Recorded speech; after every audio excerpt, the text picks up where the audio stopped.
What of the economy? What are the implications of moving Gauteng to a hard lockdown? Talking to us now about this is Economist and Founding Director of Newzroom Advisory and Research, Xhanti Payi. Xhanti, good evening and thank you for your time tonight. It looks like the Provincial Command Council were deliberating and they're suggesting to National that we should be looking at an intermittent lockdown. 2 weeks open, 2 weeks closed. Is that even going to work? Look, I think this is one of the suggestions that had emerged in one of the countries where they'd actually thought that this would have worked, because in some ways you can think about the 2 weeks open and 2 weeks closed as the period in which you intubate. Remember, usually you are on lockdown for 14 days in which you test and you find out whether or not you got it. And so I guess it's the passing through of that period, and therefore you could avoid a great deal of, you could test in that period, and then those people who are tested and negative can come back, and those who are positive then don't come back, and so you are able then to keep the economy clear of the virus. So I think it is a good idea, but it may be late at this stage, given the number of infections that we've experienced so far. Now, we have seen that happen, businesses opening 2 days and quickly they pick up an infection. They've got to close and they clean up and they open again. How does that affect that instability, the operations of a business? It really is actually quite unstable, because remember, business is all about being able to plan and then execute. So if you can't plan, and your real problem is this idea that, you know, if somebody orders something from you, I should reasonably expect to get my order. And that's really how economic activity is, so that you can forecast over a period of time your profits, how much you're going to cost in terms of employees and other costs that you run. So if you are not able to do that, because you could actually have a disruption in the activity of a business and therefore the economy, then it's not going to be very helpful in terms of what it is that you're trying to achieve, which is actually to get people to work and make sure that people are earning and that the economy continues to run, which is the whole reason why we have we put ourselves at this risk. So I think the main thing has always been stability, and if we lose that, we are probably going to be in a very, very bad state.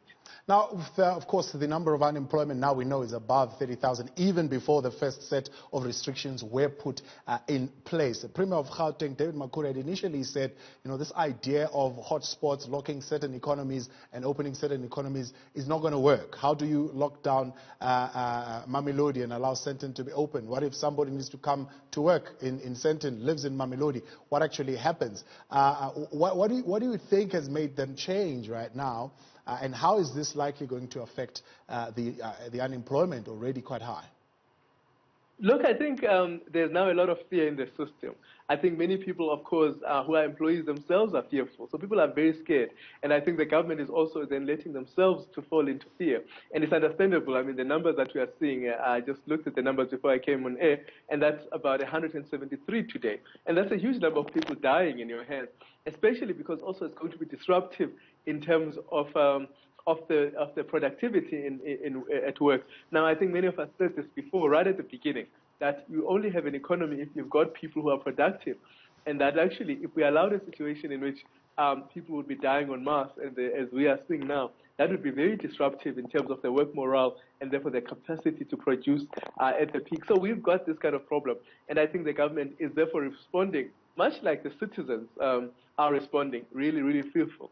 So the unemployment problem, of course, as we know, is that now the second quarter is done and dusted. That's gone. So those numbers will show up. Now we are dealing with what is going to happen in the third quarter. And how we handle the third quarter is actually one of the most important things, because clearly we are right in the middle of the third quarter. So that data is data that we are manufacturing as we go along. So, and I think what is being very, very clear is some of the stories that we are hearing anecdotally of businesses that are closing down, people who are actually being retrenched. And we are seeing that whether it's on social media, it's from friends, it's from people talking on different platforms, that it's actually now seeming inevitable, especially because some of the provisions that have been made by the government seem not to be taking effect, or at least that the government is struggling very much to support businesses and to support individuals to stay at home and to be able to actually go in terms of the lockdown conditions. So I think that's the third part, is that we are not able to actually make sure that we release that stimulus.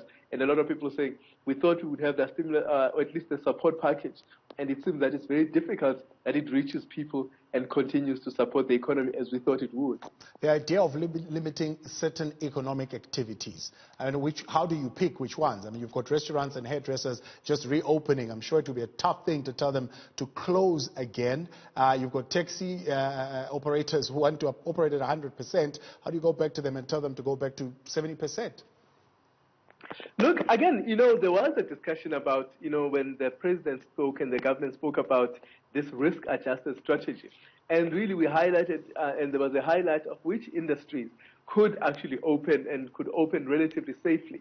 And that should have been really one of the plans that we should stuck with.